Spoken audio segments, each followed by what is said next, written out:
നിങ്ങളൊരു സാധാരണ ചർച്ചല്ല. ഇതിനകത്തൊരു വലിയ റിവൈവലിൻ്റെ മൂവ് ഉണ്ട്. ഒന്നുകൂടെ ഒന്ന് പ്രാർത്ഥിച്ച കർത്താവിൻ്റെ സന്നിധിയിൽ.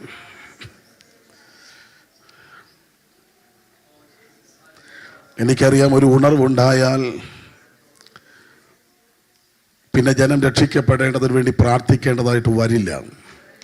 ഉണർവുണ്ടാകുമ്പോൾ ജനത്തിനുള്ളിൽ പാപബോധമുണ്ടാകും. ഉണർവുണ്ടാകുമ്പോൾ രോഗശാന്തിക്ക് വേണ്ടി പ്രത്യേക പ്രാർത്ഥനയുടെ ആവശ്യം ഉണ്ടാകത്തില്ല. ഉണർവിനകത്ത് രോഗശാന്തി നടക്കും.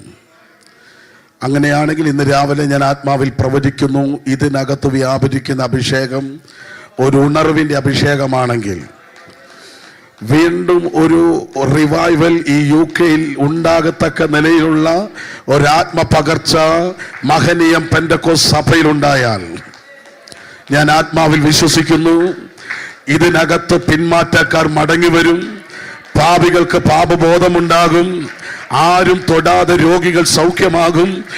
ഇന്ന് പകലിൽ കരയുന്ന മാതാവേ, പിതാവേ, നിന്റെ തലമുറയെക്കുറിച്ച് ദൈവത്തിനൊരു പദ്ധതി ഉണ്ടെങ്കിൽ ആരും തൊട്ടില്ലെങ്കിലും അകത്ത് വെളിപ്പെടുന്ന ഉണർവിന്റെ തീ പാപബോധത്തിലേക്കും നീതിബോധത്തിലേക്കും അമേഷ്ടത്ര ദൈവിക പദ്ധതിയിലേക്ക് തിരിച്ചു കൊണ്ടുവരുന്ന ഒരു കാറ്റ് ഈ ആരാധനയിൽ വ്യാപരിക്കുന്നുണ്ട്. എനിക്കറിയാം, ഇന്ന് പകലിൽ ദൈവാത്മാ പറയുന്നു, ആ ഉണർവിന്റെ തീ വീണ്ടും ഒരിക്കൽ കൂടെ UK-യിൽ ആളി കത്തേണ്ടതിനു വേണ്ടി ഇവാൻ റോബർട്ടിന്റെ കാലഘട്ടത്തിൽ കത്തിയാതയാക്കി ഇവിടുത്തെ ബാറുകളെ അടച്ചതുപോലെ, ഇവിടുത്തെ പോലീസ് സ്റ്റേഷനെ അടച്ചതുപോലെ, ഇവിടുത്തെ ഒരു കൂട്ടം ജനത്തെ ആകർഷിച്ച് വലിച്ചുകൊണ്ട് വെയിൽസിലേക്ക് അടുപ്പിച്ചതുപോലെ മാഞ്ചസ്റ്ററിലേക്ക് പരിശുദ്ധാത്മാവ് കൊണ്ടുവരുമെന്ന് പറഞ്ഞാൽ ഈ സഭ അതിനെ സ്വീകരിച്ചാൽ നിങ്ങളിലൂടെ അത് സംഭവിക്കുമെന്ന് ആത്മാവ് പ്രവചിച്ചാൽ അതിവിടെ തുടങ്ങിയെന്ന് വിശ്വസിക്കുന്നവർ കരം ഉയർത്തിയാമേ പറഞ്ഞ് ആത്മാവിൽ പ്രതികരിക്കണേ. ഇന്ന് പകലിൽ പാപബോധം ഉളവാകട്ടെ. ഈ രാവിലെ അവൻ നിന്റെ അകത്ത് കുടികുത്തി നിൽക്കുന്ന ഏതൊക്കെയോ പൈശാചിക മേഖലകൾ ആത്മമണ്ഡലത്തിൽ താമെ പകരട്ടെ. പാപത്തിന്റെ ബന്ധനങ്ങൾ അണിയട്ടെ. അവൻ വിശുദ്ധിക്ക് വിരോധമായിട്ട് നിന്നെ അകത്ത് വ്യാപരിക്കുന്ന അശുദ്ധിയുടെ സ്പിരിറ്റുകൾ ഈ മണ്ണിൽ നിന്ന് അവൻ മുമ്പോട്ട് വിടാതെ നിൽക്കുന്ന നിന്റെ തലമുറയെ ബന്ധിക്കുന്ന ഇവിടുത്തെ ക്യാമ്പസുകളിൽ വ്യാപരിക്കുന്ന ദുരാത്മ മണ്ഡലങ്ങൾ ഈ സഭയ്ക്കകത്ത് വ്യാപരിക്കുന്ന അഭിഷേകത്താൽ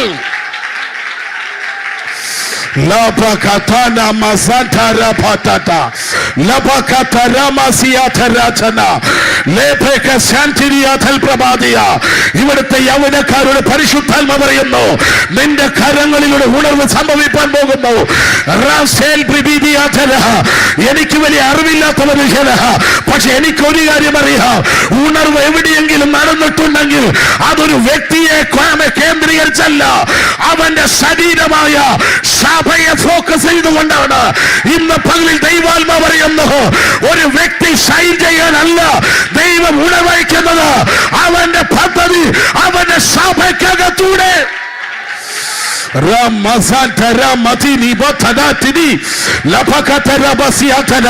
വേദികൾ തപ്പിപ്പോകുന്ന ശുശ്രൂഷകന്മാരെ അവൻ പ്രവാചകനാകുവാൻ ആഗ്രഹിക്കുന്നവർ, അപ്പോസ്തലന്മാർ ആഗ്രഹിക്കുന്നവർ വേദികൾ ഷൈൻ ചെയ്യാൻ കേരളത്തിന്റെ മണ്ണിൽ ഒത്തിരി പേരുണ്ട്. UK-യിൽ അങ്ങനെ ആവശ്യമില്ല. ഒരു ഉണർവിനെ കൊണ്ടുവരാൻ കഴിയുന്ന, ആത്മമണ്ഡലത്തെ തിരിക്കാൻ കഴിയുന്ന, ദൈവത്തിന്റെ തീയെ വഹിക്കുന്ന ഒരു കൂട്ടം അഭിഷക്തന്മാർ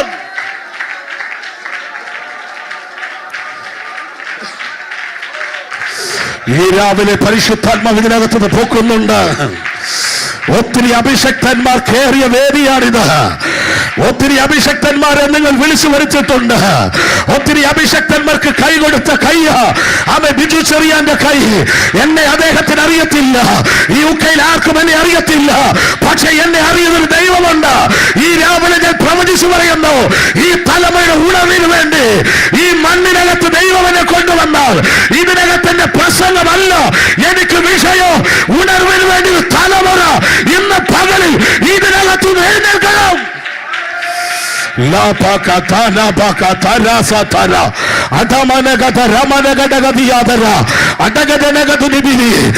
ചില ആളുകൾ പറഞ്ഞു, പാസ്റ്റർ മീറ്റിംഗ് ഇല്ലല്ലോ, അവൻ വേഗത്തിൽ തിരിച്ചു വെക്കോ, അവൻ ജൂലൈ മാസത്തിൽ ടിക്കറ്റിന്റെ റേറ്റ് കൂടുമെന്ന് പറഞ്ഞു. ഞാൻ പറഞ്ഞു, പിശാചേ, ഇവിടെ എന്നെ കൊണ്ടുവന്നത് അവൻ ഒരു മീറ്റിംഗിന് വേണ്ടിയല്ല. അവൻ എത്രയായാലും ജൂലൈയിൽ ഞാൻ പോകത്തുള്ളൂ. ജൂൺ മാസം ഇവിടെ നിൽക്കണമെന്നുള്ളത് എന്റെ ദൈവത്തിന്റെ പദ്ധതിയാണെങ്കിൽ, ഇന്ന് രാവിലെ എന്റെ ദൈവം ഇവിടെ നിർത്തിയെങ്കിൽ ഞാൻ ആത്മാവിൽ പ്രവചിച്ചു പറയുന്നു, വീണ്ടും ഒരു റിവൈവലിനെ ഈ മണ്ണിൽ കർത്താവ് പൊക്കുകയാണ്. ഈ മണ്ണിൽ ദൈവം പൊക്കുകയാണ്. നിന്റെ തലമുറയെ ദൈവം എഴുന്നേൽപ്പിക്കുകയാണ്. നിന്റെ തലമുറയെ ഇരുമ്പിന് മൂർച്ച കൂട്ടുന്നത് പോലെ ഈ രാവിലെ അഭിഷക്തന്മാരെ, നിന്റെ ശുശ്രൂഷയെ, നിന്റെ വിളിയെ ഒന്നും കൂടെ ഉറപ്പിക്കാൻ വേണ്ടി, ഒന്നും കൂടെ നിയോഗത്തിലേക്ക് തിരിക്കാൻ ഈ പകലെ ആത്മാവിന്റെ പദ്ധതിയാ.